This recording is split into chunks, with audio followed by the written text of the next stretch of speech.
샬롬 샬롬 샬롬 샬롬.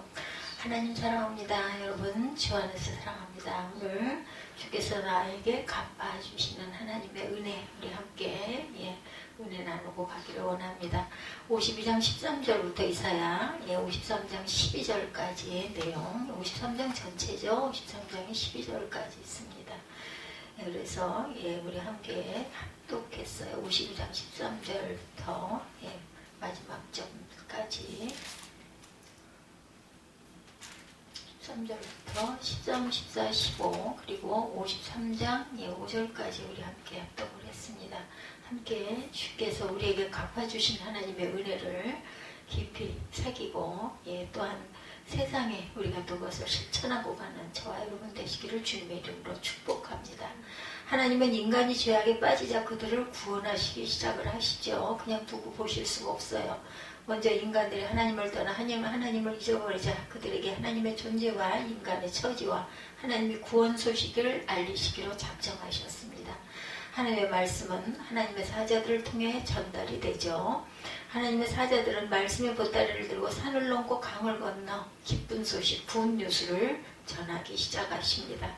우리가 소식들을 준비를 해야 합니다. 깨어 일어나야 되겠죠? 인간은 하나님께 범죄함으로 그 영혼이 죽었어요. 그래서 단절이 되죠. 내가 정녕 죽으리라. 이게 우리 육신의 생명을 말씀하신 것보다는 영적으로 우리가 죽는다라는 말씀이에요. 하나님은 영이시기 때문에 하나님의 말씀은 영이 죽은 상태로는 들을 수가 없습니다. 내가 내 욕심, 내 자아를 먼저 앞세우고는 들릴 수가 없어요. 안 들립니다. 무슨 말을 해도. 하나님의 말씀은 하나님의 사자들을 통해 이렇게 전달이 됩니다. 영이 죽어 있으면 듣기는 들어도 무슨 뜻인지 깨달지를 못하고 동문서답을 하고 그게 왜 필요해, 그게 왜 중요해 이렇게 반문을 하게 되죠. 결국 영이 죽은 상태로 그 말씀을 듣지 못하는 것, 그러므로 하나님의 사자가 전하는 소식을 들으려면 죽은 상태에서 깨어서 일어나야 하죠. 웨이크업, 깰지어다. 예레미야 51장 17절입니다. 사람마다 어리석고 무식하도다. 금장색마다 자기가 만든 신상으로 말미암아 수치를 당하나니 이는 그 부어 만든 우상은 거짓이요 그 속에 생명이 없죠. 생기가 없습니다. 깨어라. 베드로전서 5장 8절입니다. 근신하라. 깨어라. 너희 대적 마귀가 무는 사자같이 두루다니며 삼킬 자를 찾나니. 들리는 소리를 듣습니다. 깨어난 자는 귀를 기울여야 되죠. 아무리 깨어있어도 들려오는 소리를 거부하면 들을 수가 없어요. 깨어있어도 귀를 막으면 들리지가 않습니다. 다른 생각으로 가득 차 있으면 또한 들을 수가 없습니다. 그러므로 깨어난 자는 들어야 합니다. 전하는 자의 소리가 명확히 무엇인지를 인식해야 되죠. 어제 인터넷 상담원하고 통화를 하는데 그 남자분이신데 아주 들리지가 않아요. 소리가 너무 작아가지고. 제 휴대폰을 아무리 키워도 목소리가 그렇게, 남자분인데 그렇게 목소리가 작고 여려가지고 무슨 말인지 식별이 안 되니까 정말 답답하더라고요. 전화를 거꾸로 한번 걸어봐 달라고 그래서, 그럴 경우에 그쪽에서 전화를 걸면 소리가 잘 들리기도 했었기 때문에 그런 뜻 역시 마찬가지더라고요. 정말 아주 짜증이 나요. 듣기는 들어야 하는데 소리는 무슨 소리인지 식별이 잘 안 되고. 그래서 우리가 항상 듣는데 열심을 내야 됩니다. 전하는 자의 소리가 명확히 무엇인지를 인식하려고 이렇게 애를 쓰죠. 그리고 인자한 소리의 의미가 무엇인지를 묵상할 줄 알아야 됩니다. 하나님의 복된 소식을 깊이 있게 연구할 줄도 알아야 됩니다. 사람들은 쉽게 판단하려 하지만 하나님은 지존하시는 분이기 때문에 아무리 쉽게 말씀하셔도 우리에게는 어려울 수도 있어요. 근데 은혜를 받으면요, 그냥 들으면 그냥 이해가 됩니다. 아주 정말 그건 기적 같은 사실이에요. 따라서 듣는 자는 늘 깊이 숙고하려는 마음가짐이 필요하고 사모하는 마음, 겸해하는 마음이 있어야 되겠죠. 신명기 6장 4절입니다. 이스라엘에라 들으라. 우리 하나님 야훼는 오직 유일한 여호와시니 마음을 다하고 뜻을 다하고 힘을 다하여 내 하나님 야훼를 사랑하라. 쉐마 이스라엘이죠. 듣는 자의 복입니다. 계시록 1장 3절에 예언의 말씀을 읽는 자와 듣는 자와 그 가운데 기록한 것을 지키는 자는 복이 있나니 때가 가까웁니다. 때가 가까울 이때에 우리가 들리는 소리가 있고 그 듣는 소리에 은혜가 되고 그 듣는 소리가 감사하고 마음에 기쁨이 오는 것 굉장한 축복입니다. 세상을 버렸어요. 하나님과 세상은 영립할 수가 없습니다. 제가 주일날 유집사에게 그 얘기를 일부러 들여다보고 얘기를 했어요. 얼마나 억울하냐고. 욕심이 많잖아요. 욕심이 많으면 듣는 것도 욕심을 좀 내야 하는데 왜 그거는 그냥 형식적으로만 끄덕끄덕하고 넘어가는지. 보면은 처음에는 그래도 집중을 하려고 하나 그래서 참 소망을 가졌는데 여전히 마찬가지로 그냥 눈을 맞추려고는 한 번씩 하는데 딴청을 하고 있더라고요. 보니까 정말 안타까워요. 좀 들으려고 하고 그걸 좀 욕심을 내야 되는데 왜 누구는 은혜를 받고 저렇게 말씀 속에서 기뻐가지고 성경을 찾아보라고까지 얘기를 해줬는데도 성경을 찾질 않더라고요. 하나님이 좀 그냥 멍하니 있는 이거 찾으면 시간도 빨리 가고 그래서 같이 읽고 하면 참 좋을 텐데 왜 그게 안 되는지 정말 안타깝습니다. 하나님은 선하시고 거룩하신 반면에 세상은 죄로 인해 악하고 추합니다. 결국 하나님 앞에서 있는 모든 인간들은 하나님과 세상의 양자간에 한쪽을 선택해야 돼요. 중간은 없습니다. 하나님 편에 서서 하나님의 백성이 되고자 하는 자는 그가 하나님의 말씀을 듣고 돌이킨다고 말한 것에 상응하도록 세상을 떠날 줄 알아야 합니다. 그것이 하나님의 구원 소식을 듣고 우리가 깊이 묵상해야 하고 순종한 자의 행동이죠. 제자들의 버림입니다. 마태복음 4장 22절에 그들이 곧 배와 아버지를 버려두고 예수를 따르니라. 곧이에요. 곧. 여기서 중요한 것은 이 조사 곧입니다. 바로 즉시 그죠? 소유의 버림입니다. 누가복음 14장 33절에 이와 같은 너희 중에 누구든지 자기의 모든 소유를 버리지 아니하면 능히 내 제자가 되지 못하리라. 세상 것에 연연하고 돌아보다 보면은 말소리가 들리질 않아요. 하나님 음성이 들리지가 않습니다. 그리고 따를 수가 없어요. 복된 소식의 내용입니다. 어쩌죠? 딸이 사단의 도구가 돼갖고 있는 경우에 참 속수무책이에요. 우리 함께 공동체, 그리스도들 공동체 생활을 합니다. 요즘에도 그런 데들이 있죠. 공동체로 함께 모여서 살고 생활하고 먹을 것도 해결하고 농사도 짓고 그걸 내다 팔아서 그걸로 비용을 쓰고 이렇게 하면서 예배를 드리는 그리고 전에 여기 왔던 그 자매 위험하죠. 조심해야 합니다. 복된 소식의 내용입니다. 값없는 속량 하나님이 발설하시고 하나님의 사자들이 산을 넘고 물을 건너 전하는 소식의 내용은 첫 번째 하나님의 구원이 값없이 주어진다라는 것이죠. 모든 죄는 그 죄를 지은 자의 생명을 요구합니다. 죄의 삭은 사망이다 하죠. 로마서 9장 23절입니다. 모든 인간은 죄를 지었기 때문에 하나님 앞에서 책임을 지려면 그는 죽을 수밖에 없어요. 제단에 바쳐진 제물들처럼 죽어서 피를 뿌려야 합니다. 그렇지만 하나님은 그런 형벌을 면하게 한 채 인간을 구원하셨어요. 이런 면에서 구원은 절대적으로 거저 주어지는 하나님의 선물이죠. 선물이라는 것은 정말 우리가 돈을 주고 사는 것을 선물이라고 하는 사람은 없습니다. 그냥 주는 거죠. 값없이. 그런데 정말 그 값이 얼마나 귀한지 은혜 받은 사람만이 알 수 있습니다. 값없는 칭의예요. 로마서 3장 24절에 그리스도 예수 안에 있는 성량으로 말미암아 하나님의 은혜로 값없이 의롭다하심을 얻은 자가 되었느니라. 값없는 생명수입니다. 계시록 22장 17절에 성령과 신부가 말씀하시기를 오라 하시는도다. 듣는 자도 오라 할 것이요 목마른 자도 올 것이요 원하는 자는 값없이 생명수를 받으라 하시니라.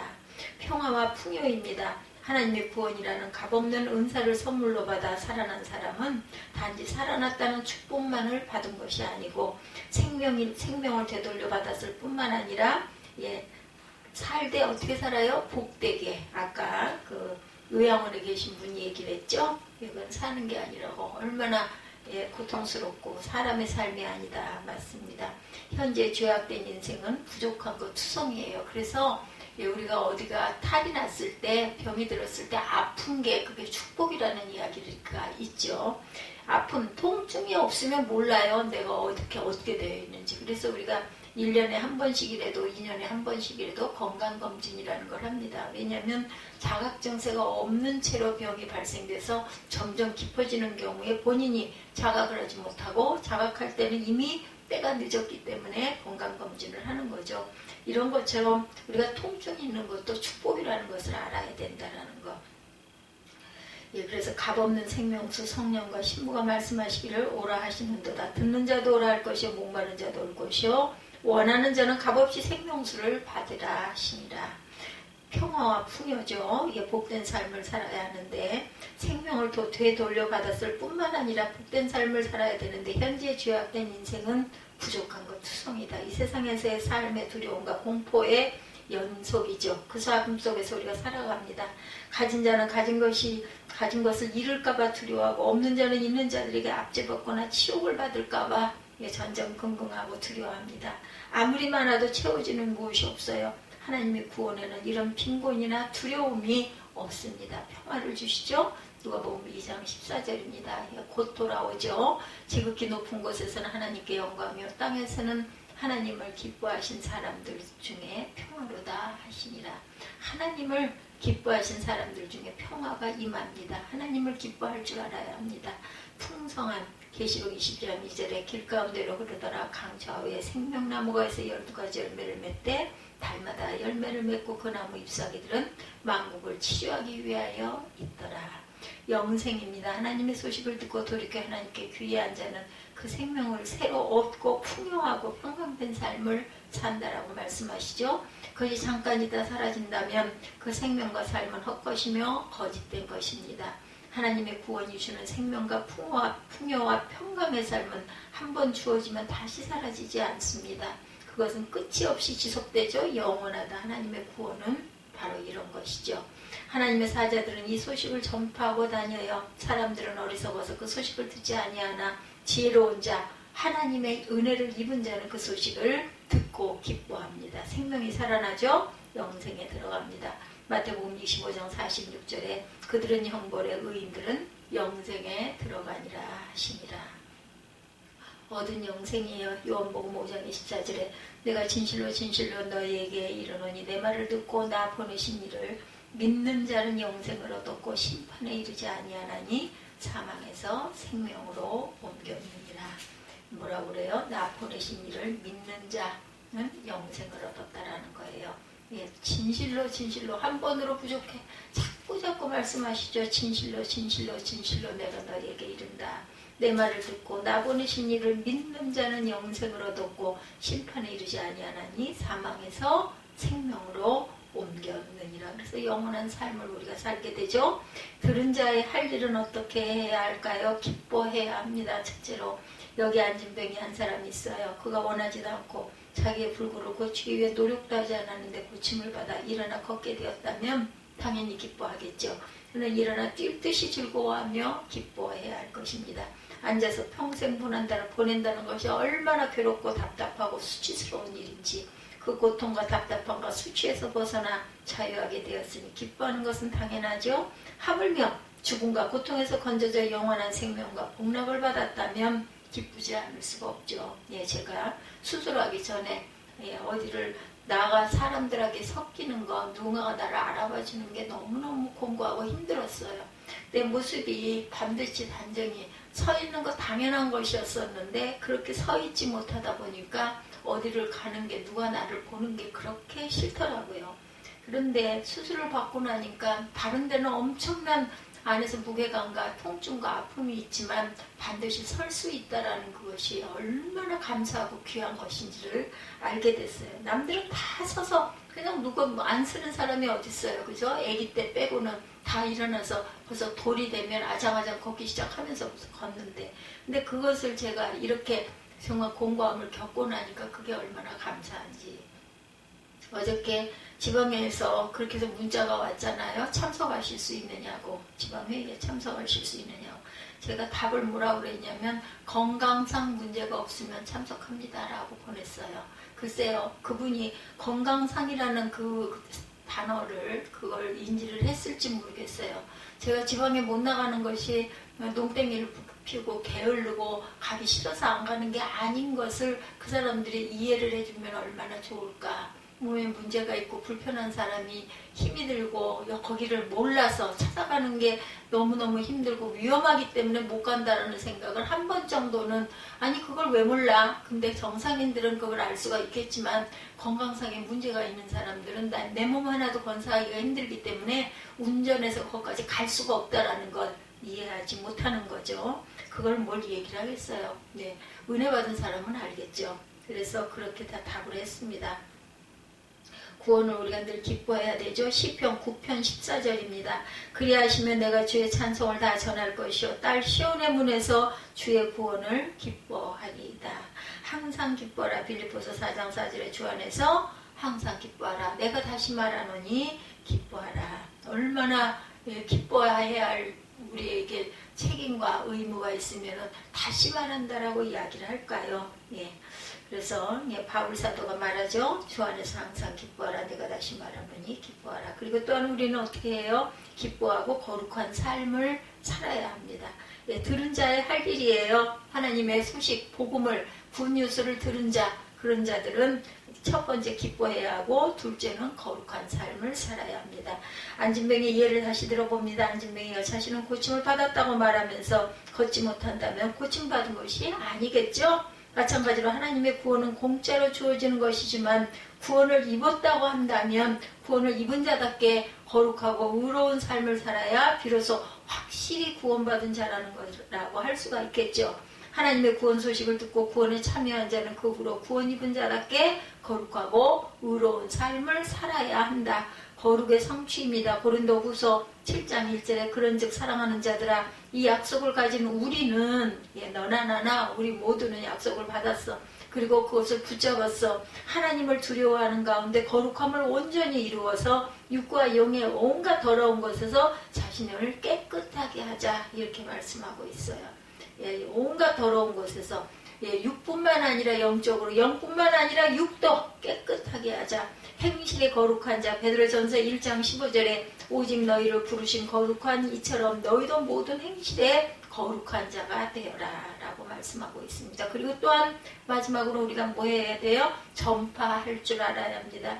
하나님의 은혜를 받아서 우리가 기뻐하고 거룩을 성취하고 나아가는 그 길에 가장 중요한 것 전파입니다. 자신이 한 것이 아무것도 없는데 단지 하나님의 복된 소식에 응하는 것으로 안진뱅이 된 것에 해방되었다면 놀라운 은혜를 체험한 사람은 내가 받았으니까 받은 것 이상으로 주변에 전파할 줄 알아야 되겠죠. 가만히 있으면 안 됩니다. 주위에 안진뱅이들로 가득 차 있다면 나가서 그 안진뱅이들에게 전해야 되겠죠. 앉아있어야 하는 불구에서 아주 간단히 벗어날 수 있다는 사실을 떠들고 다닐 거예요. 나 이렇게 해서 고쳤어. 너희도 한번 해봐. 이러지 않습니까?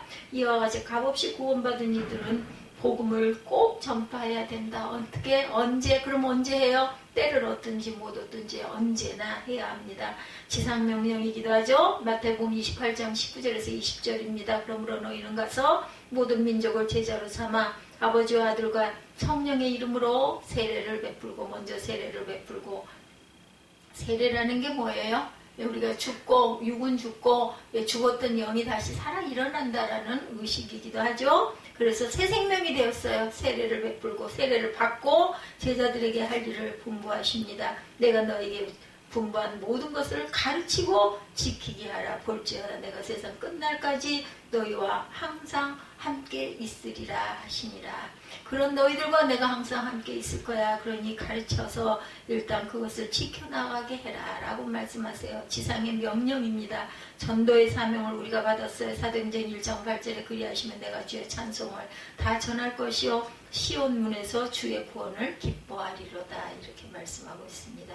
전도의 사명을 주셨어요. 그죠? 하나님의 복음은 죄된 인간을 하나님께서 값없이 구원해 주시고 구원 속에서 영원한 평강과 풍요의 삶을 살게 하신다는 것이 우리가 성령을 받으면 가만히 있지 못합니다. 항상 나가 증거하고 전하죠. 영혼을 일으켜 그것을 듣고 그 말씀을 받아들이는 자는 구원에 이릅니다. 그리고 구원에 이른 자는 하나님이 그러하신 것과 같이 거룩하고 의로운 삶을 살기 시작한다는 것. 자기가 받은 구원을 사람들에게 전하여 다른 이들도 구원의 복에 이르도록 한다라는 거죠. 내려가면 올려주시는 신비한 비밀이에요. 우리가 낮아지면 하나님께서는 우리를 높여주시죠. 내가 내려앉으면 올려앉혀주십니다. 이사야 53장을 구약의 사복음서 혹은 메시아장이다 이렇게 다른 말로 표현합니다. 이사야 53장 오늘 본문이기도 하죠. 성경이 장도절도 포기되지 않고 두루마리 형태로 있던 때 오늘 본문은 한 두루마리에 있었던 내용입니다. 제가 말씀드린 52장 부분에서 후반부에서부터 53장 전체이죠. 12절에서 52장 세 절개를 합하여 15절이 되면 3절개씩 5단락으로 구분하고 카이즘으로 분석하면 어떻게 돼요? 52장 13절에서 15절, 52장 10절에서 12절, 그리고 53장 1절에서 3절, 53장 7절에서 9절, 그리고 55장 4절에서 6절. 고난과 영광이 결론이 되도록 구조를 분석하여 하나님의 의도, 뜻을 바로 파악할 줄 알아야 되겠다. 기독교의 핵심은 고난과 영광이에요. 우리가 본 고난을 받았을 때 고난으로 죽는 게 아니라 영광스러운 몸으로, 영광스러운 영으로 다시 변화가 되죠. 고난받으시고 부활하신 주님께서 엠마오로 내려가는 두 제자에게 나타나시죠. 누가복음 24장 25절에 17절에 이르시되 뭐라고 말씀하세요? 미련하고 선지자들이 말한 모든 것을 마음에 더디 믿는 자들이여 그리스도가 이런 고난을 받고 자기의 영광에 들어가야 할 것이 아니냐 하시고 이에 모세와 모든 선지자의 글로 시작하여 모든 성경에 쓴 바 자기에 관한 것을 자세히 설명하셨다. 이렇게 증거하고 있습니다. 복음의 중심은 십자가와 부활이에요. 뭐 다른 거 필요 없습니다. 뭐 꼭 신학을 잘 깊이 있게 알아야만 은혜 받는 건 절대 아니죠. 십자가로 나를 살리셨고 부활하심으로 내가 그 영생의 생명을 받았다. 내가 부활했다. 이 마음을 내 마음에 그 마음이 심어지면 그것은 은혜 받은 자입니다. 고린도전서 15장 3, 4절이죠. 내가 받은 것을 먼저 너희에게 전하노니 이는 성경대로 그리스도께서 우리 죄를 위하여 죽으시고 장사 지난 바 되었다가 성경대로 사흘 만에 중요한 것은 성경대로의 성경이 다 증거하고 나타나 있어요. 답을 주셨어요. 다 사흘 만에 살아나사 이렇게 말씀하십니다. 성경에서 가장 짧은 신앙 고백을 통해 우리에게 우리의 앞으로 나아갈 길 어떻게 돼서 어떻게 될 것이다 확실하게 보여주시죠. 골로새서 2장 14, 5절입니다. 우리를 거스르고 불리하게 하는 법조문으로 쓴 증서를 지우시고 제하여 버리사 십자가에 못 박으시고 통치자들과 권세자들을 무력화하여 드러내어 구경거리로 삼으시고 십자가로 그들을 이기셨느니라 이렇게 말씀하고 있어요. 십자가로 이기셨어요. 뭐 대단하다고 떠들어대는 그 모든 사람들의 그 권력들을 무력화해버렸어요. 아주 그냥 아무 소용없이 해버리시고 어떻게 했다고요? 그것을 구경거리로 삼으시고 십자가로 그들을 이기셨느니라. 세상은 올라가면 내려가게 되어 있습니다. 스키를 타려면 그 슬로프를 타고 높이 올라가서 높은 곳에서 밑으로 하강하죠. 내려가며 쾌감을 즐깁니다. 아주 위험이 엄청나게 따라요. 대신에 쾌감도 대단하죠. 그러나 기독교는 내려가면 올려주시는 비화와 승기의 종교라는 것을 잊지 마십시다. 내려가면 올려주신다. 승기입니다. 승기할 때 받들어 높이 돌려 지극히 존귀하게 될 줄 믿습니다. 그것을 우리는 알기 때문에 이 어려운 길을 가죠. 하나님의 마지막 축복은 승귀하게 되리라는 존귀하게 되리라는 것입니다. 그러기에 이 세상에 미련을 두거나 목적을 두지 말고 아버지를 바라보며 살아가게 되죠. 마치 큰바의 얼굴을 매일처럼 바라보며 겸손과 침묵, 거룩과 인내와 순종의 삶을 살던 주인공 어니스트가 그 지역 출신 갑부나 출세한 장군이나 정치인이나 시인으로 성공자가 아니라 큰바의 얼굴과 같은 인격과 품성을 지닌 훌륭한 사람이 되었다고 제가 중학교 때 저도 이 호선의 큰바의 얼굴이라는 글을 읽고 감동했었습니다. 예수를 바라보며 예수를 닮아 큰바의 얼굴을 닮아가는 저와 여러분들이 되시기를 주님의 이름으로 축복합니다. 인간 존재의 최고의 가치는 살아있는 큰바의 얼굴이신 예수 그리스도의 사랑과 품성과 인격을 닮아가는 줄 믿습니다. 우리도 예수를 닮아 어떻게 우리가 내려가서 다시 올림받을 수 있을까? 첫째, 죽기까지 내려감을 받을 줄 알아야 되겠다. 53장 1절에서 3절입니다. 우리가 전한 것을 누가 믿었느냐? 야외의 팔이 누구에게 나타나니라. 그는 주 앞에 자라기를 연한 순간고 마른 땅에서 나온 뿌리 같아서 고운 모양도 없고 품체도 없은즉 우리가 보기에 흠모할 만한 아름다운 것이 없도다. 이렇게 얘기하죠. 그리고 7절과 9절입니다. 그가 곤욕을 당하여 괴로울 때도 그 입을 열지 아니하였으며 마치 도수상으로 끌려가는 어린 양과 털 깎은 자 앞에 잠잠한 양같이 그 입을 열지 아니하였도다. 그는 곤욕과 신문을 당하고 끌려갔으나 그 세다 중에 누가 생각하기를 그가 살아있는 자들의 땅에서 끊어지면 마땅히 허물받을 내 백성의 허물 때문이라 하였으리요. 그는 강포를 당하지 아니하였고 그 입에 거짓이 없었으나 그의 무덤에 악인들과 함께 있었으며 그가 죽은 후에 부자와 함께 있었도다. 이렇게 말씀하고 있어요. 우리가 전한 것을 누가 믿었느냐, 야훼 팔이 누구에게 나타났느냐고 반문하고 있죠. 죽기까지 내려감을 받으셨어요. 여기서 우리는 이사야를 포함한 선지자들을 말하여 우리가 전한 것은 하나님의 말씀이죠. 선지자들이 전한 메시지의 중요한 내용은 여호와의 종에 관한 것, 즉 메시아가 와서 하나님의 백성들을 구원하신다라는 것이에요. 그런데 선지자들이 전한 것을 누가 믿었느냐고 반문하는 것은 사람들이 야훼 종에 관한 메시지를 믿지 아니할 것이라는 거죠. 하나님이 보내실 여호와의 종이 그들을 구원할 구원자라는 것을 믿지 아니할 것이라는 겁니다.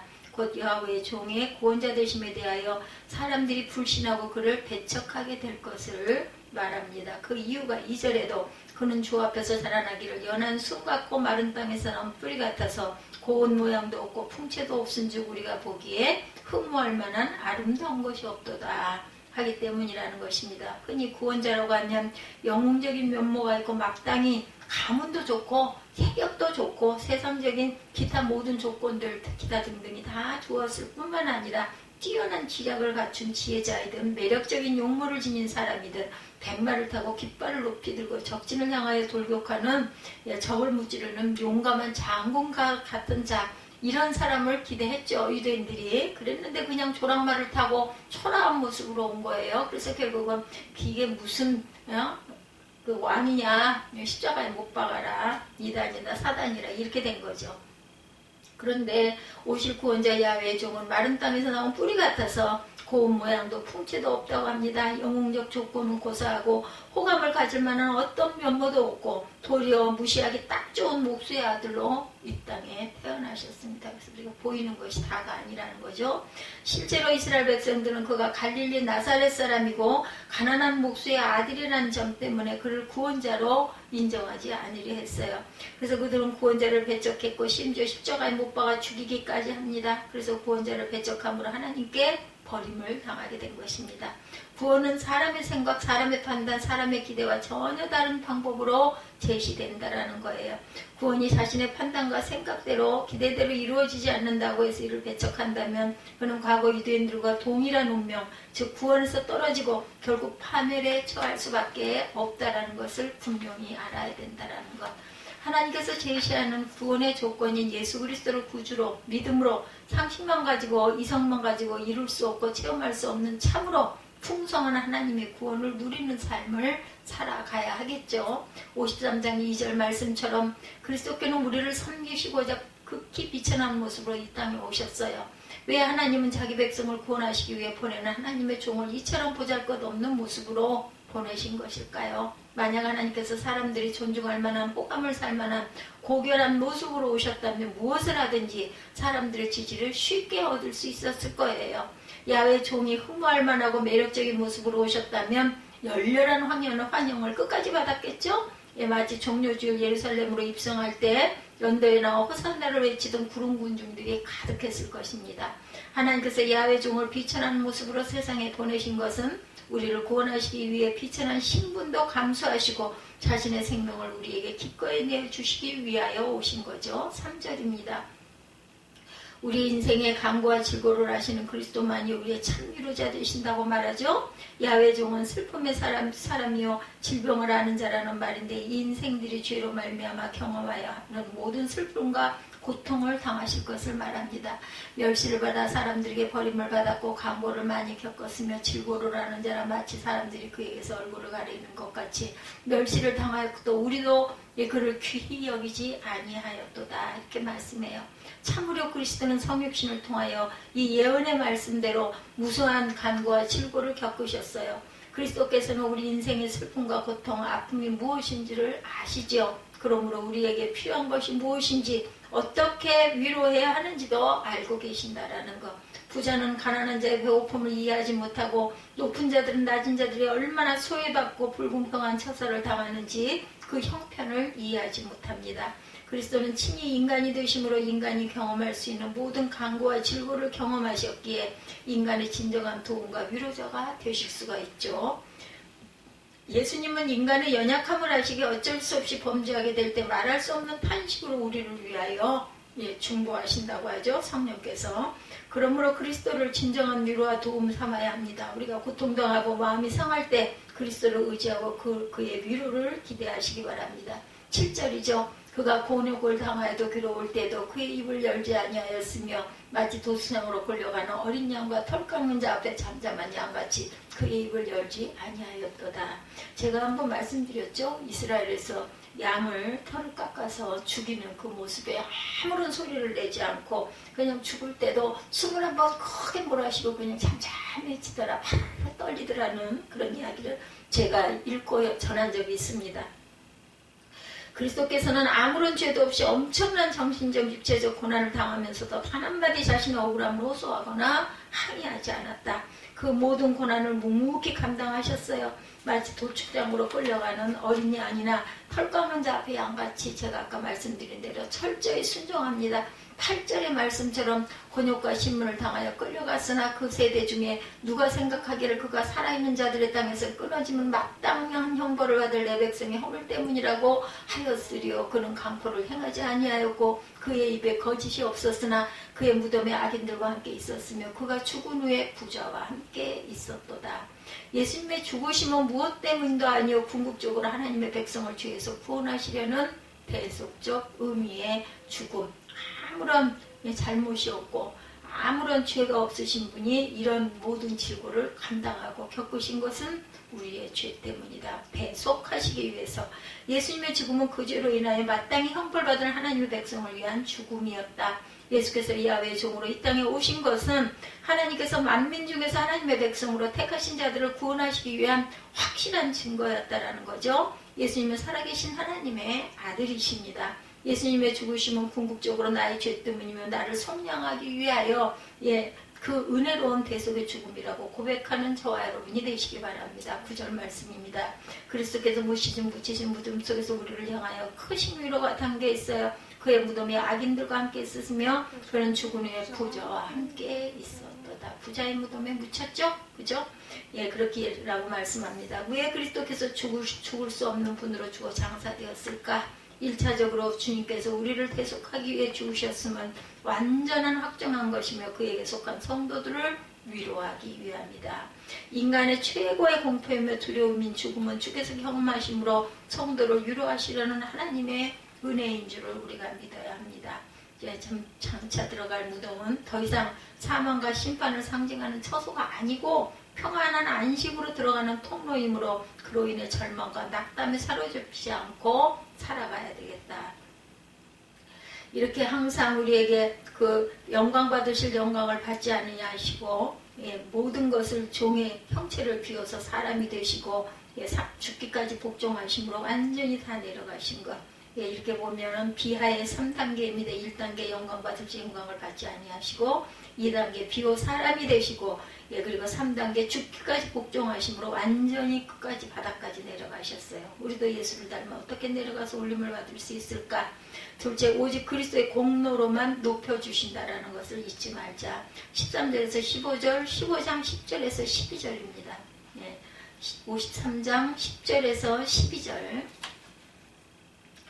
10절 보죠. 야훼께서 그에게 상함을 받게 하시기를 원하시고 질고를 당하게 하셨은지 그의 영혼을 속건제물로 드리기에 이르면 그가 시를 보게 되며 그는 나름 길 것이요 때에 그 손으로 야훼께서 기뻐하시는 뜻을 성취하시리로다.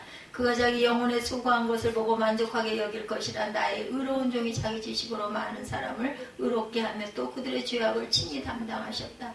그러므로 내가 그에게 존귀한 자와 함께 몫을 받게 하며 강한 자와 함께 탈취한 것을 나누게 하리니 이는 그가 자기 영혼을 버려 사망에 이르게 하며 범죄한 자 중 하나로 헤아림을 받았음이라. 그러나 그가 많은 사람의 죄를 담당하며 범죄자를 위하여 또한 기도하였느니라. 이렇게 말씀하고 있어요. 52장 13절에서 15절에도 같이 말씀하고 계십니다. 장차 오실 메시아의 모습과 사역입니다. 보라 내 종이 형통하리니 받들어 높이 들려 지극히 존귀하게 되리라. 전에는 그의 모양이 타인보다 상하였고 그의 모습이 사람들보다 상하였으므로 많은 사람이 그에 대해 놀랐거니와 그가 나라들을 놀라게 할 것이며 왕들은 그로 말미암아 그들의 입을 봉하리니 이는 그들이 아직도 그들에게 전파되지 아니한 것을 볼 것이요 아직 듣지 못한 것을 깨달을 것입니다. 이게 결론입니다. 그리스도의 공로로 이렇게 높여주시는 모습으로 변화되었다라는 것을 증거하고 있습니다. 죽기까지 내려감을 받았어요. 그죠? 예, 이거 중요합니다. 예, 이사야 53장 1절에서 3절, 53장 7절에서 9절이에요. 첫 번째, 죽기까지 내려감. 예수를 닮아 어떻게 우리가 내려가서 올림받을 수 있을까? 예, 죽기까지 내려감을 받아야 된다. 이사야 53장 1절에서 3절, 53장 7절에서 9절입니다. 두 번째로는 어떻게 된다고 해요? 예, 우리가 항상 예, 그 말씀 속에서 이 중요한 그 내용들을 정확하게 짚을 줄 알아야 돼요. 그리스도의 공로로 높여주심을 받는다. 죽기까지 내려가야 되고, 둘째로는 그리스도의 공로로만 높여주신다. 52장 13절에서 15절, 53장 10절에서 12절.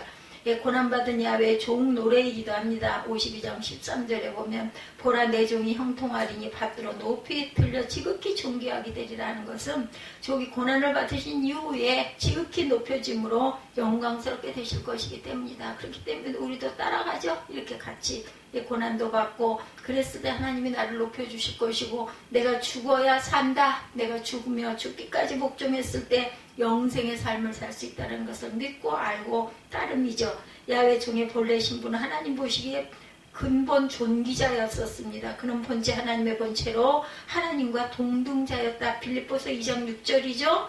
야훼 종 그리스도는 근본 하나님의 본체였고 하나님과 동등한 하나님의 아들이신 분이셨다라는 거예요.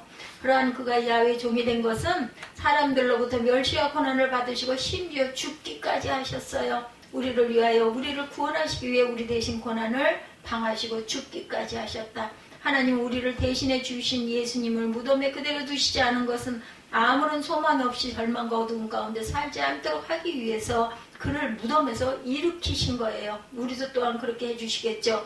그리고 그를 지극히 높여 모든 이름에 뛰어난 이름을 주사 어떻게 했어요? 하늘과 땅의 모든 자들로 다 그 앞에 무릎을 꿇게 하시고 모든 입으로 그를 주라 시인하게 하셨다. 빌립보서 2장 9절에서 11절 내용입니다. 15절 말씀처럼 하나님의 나라는 세상이 이해할 수 없는 역설의 원리가 지배하는 나라죠. 아직 그들에게 전파되지 아니한 것, 아직 듣지 못한 것을 죽음으로 다시 살아나며 대신해서 죽음으로 많은 사람에게 생명을 주며 철저히 낮아짐으로 가장 높은 곳까지 높아지는 역설적인 진리가 바로 세상 나라의 왕들에게 전파되지 않아서 그들이 알지 못하였던 놀라운 진리였던 것을 선포해 주신 거죠. 그리스도께서 오셔서 낮아지시고 죄인들을 위해 죽으심으로 말미암아 많은 사람에게 생명을 주셨을 뿐만 아니라 또한 다시 사시고 지극히 높이 들려 지극히 존귀하게 된 것이 하나님 나라의 원리라는 것이에요. 53장 10절입니다. 그리스도는 우리를 위해 죽으시고 분명 우리를 위하여 다시 사셨다라는 거죠. 우리를 위하여 다시 사셨다. 야훼께서 그에게 상함을 받게 하시기를 원하고 질고를 당하게 하셨은즉 그의 영혼을 속건제로 드리기에 이르면 그가 씨를 보며 그의 날은 길 것이요 또 그의 손으로 야훼께서 기뻐하시는 뜻을 성취하시리로다. 이렇게 말씀하고 있어요. 성취해 주십니다. 그리스도의 대속 희생의 결과로 즉 후손을 보게 된다. 그리스도의 죽음은 그 안전 후손을 얻기 위한 생산적 죽음이었다는 거예요. 많은 후손을 얻기 위한. 그리스도의 죽음은 의의 열매, 생명의 열매를 얻기 위한 죽음이었고 그리스도의 대속적인 희생의 결과로 후손을 보게 되었는데 많은 후손을 얻고 또한 의의 열매, 생명의 열매를 얻고 그리스도께서 그 자손을 얻기 위하여 죽으실 뿐만 아니라 다시 부활하셨다. 그래서 우리 또한 부활하여 영생의 생명을 살죠. 그리스도가 다시 사시지 못했다면 그리스도의 죽음은 얼마나 어리석고 무의미한 죽음이었을까. 죽음은 얼마든지 피할 수 있는 상황에서 공연한 영웅성이나 객기에 불과하고 말았을 것이다. 그리스도는 우리를 위해 죽으셨을 뿐만 아니라 우리를 위해 다시 사셨기 때문에 우리도 그리스도와 함께 다시 사는 것을 확실히 믿고 다시 살자로 영원한 생명을 누릴 자답게 당당하고 의연하고 활력 있는 삶을 살아내야 할 것이다. 11절 말씀처럼 성도들의 모든 의로운 수고에는 만족할 만한 하나님의 보상이 있음을 믿으시기 바랍니다. 11절에 그가 자기 영혼에 수고한 것을 보고 만족하게 여길 것이라. 나의 의로운 종이 자기 지식으로 많은 사람을 의롭게 하며 또한 그들의 죄악을 친히 담당하신다라고 말씀하고 있어요. 그리스도의 희생은 바다의 모래보다 많은 열매를 맺었죠. 계시록 7장 9절에서 10절 말씀에 이 세상의 마지막 때에 온 세계에 아무도 능히 셀 수 없는 큰 무리가 일어날 것이라고 말합니다. 그가 셀 수 없는 큰 무리가 일어날 것이다.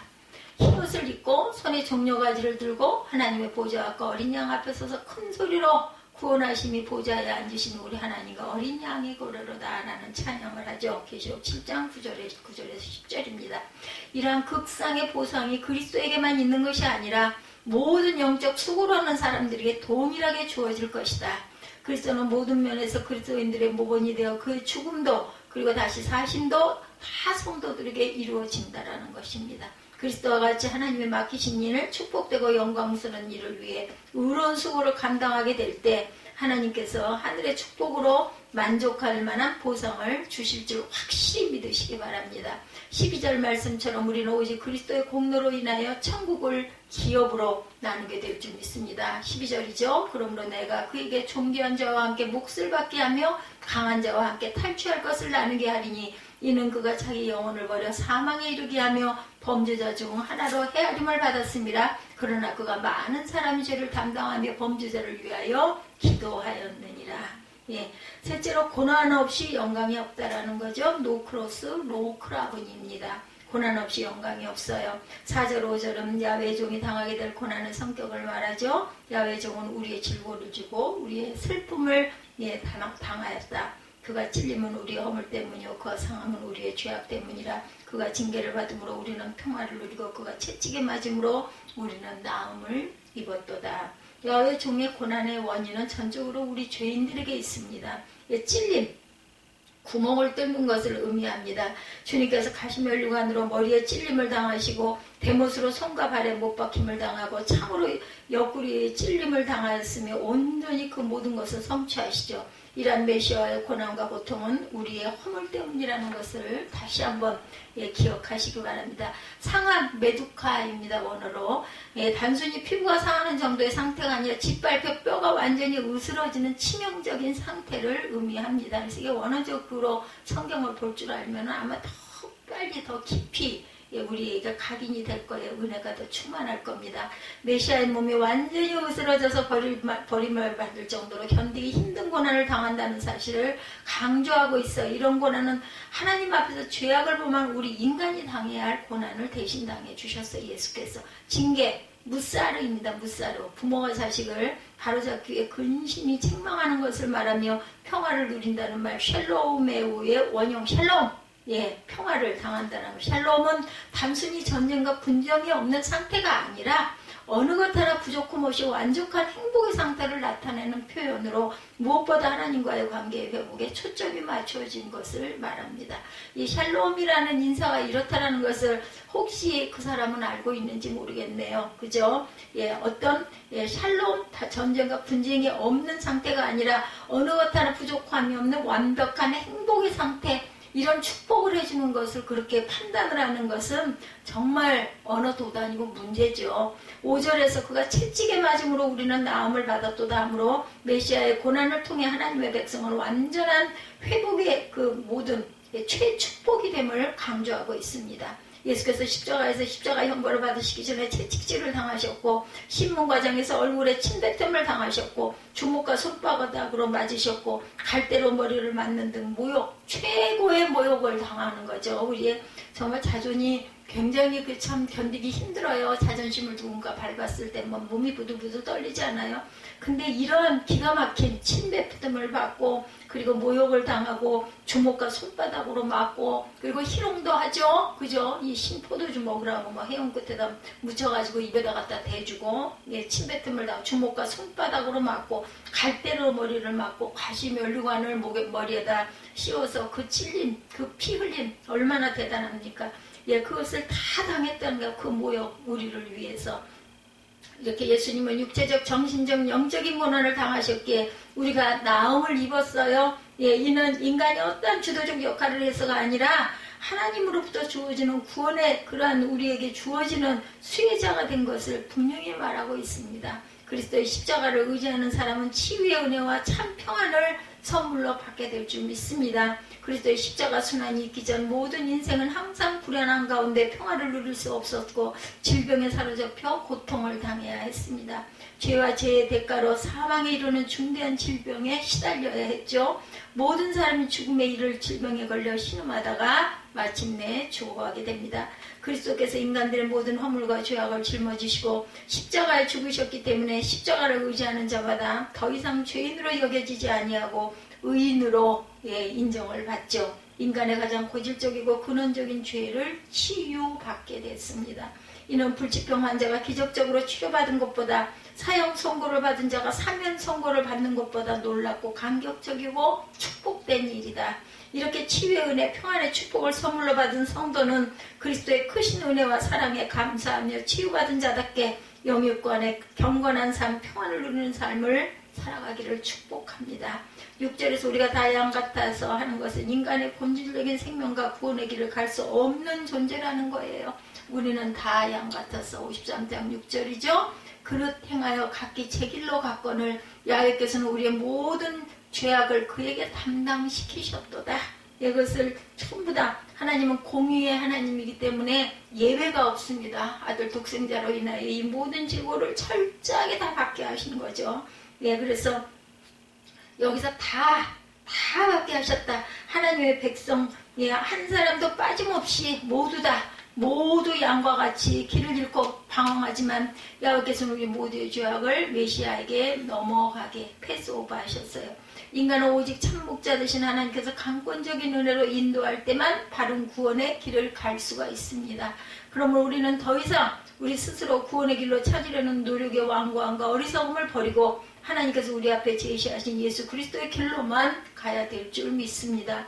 인간의 생명이 아무리 귀하다 해도 그 생명은 모두 하나님께서 주신 것에 지나지 않아요. 그렇죠? 그러나 그리스도의 생명은 만세대 모든 사람의 생명과도 비교할 수 없는 고귀한 생명이기에 그의 희생은 많은 사람의 생명을 구하고도 남음이 있다라는 거죠. 그리스도께서 이루신 구원은 환경이 아무리 열악해도 삶에 아무리 극심한 어려움이 닥친다 할지라도 변함없이 풍성하고 완전한 길이다. 이처럼 영원하고 완전하며 넘치도록 풍성한 구원을 의지하고 확신함으로 승리하는 복된 삶을 살아가시기를 주님의 이름으로 축복합니다. 예수를 닮아 어떻게 내려가서 올림을 받을 수 있다고요? 비하에서 승기로. 첫째, 죽기까지 내려감을 받아야 된다. 이사야 53장 1절에서 3절, 53장 7절에서 9절. 둘째, 오직 그리스도의 공로로만 높여주신다는 것을 잊지 말자. 이사야 52장 13절에서 15절, 53장 10절에서 12절입니다. 셋째, 고난 없는 영광은 없다. 노크로스, 노크라움. 이사야 53장 4절에서 6절이죠. 이사야 53장 4절에서 6절까지 우리 합독하고 축도로 예배를 마치겠습니다.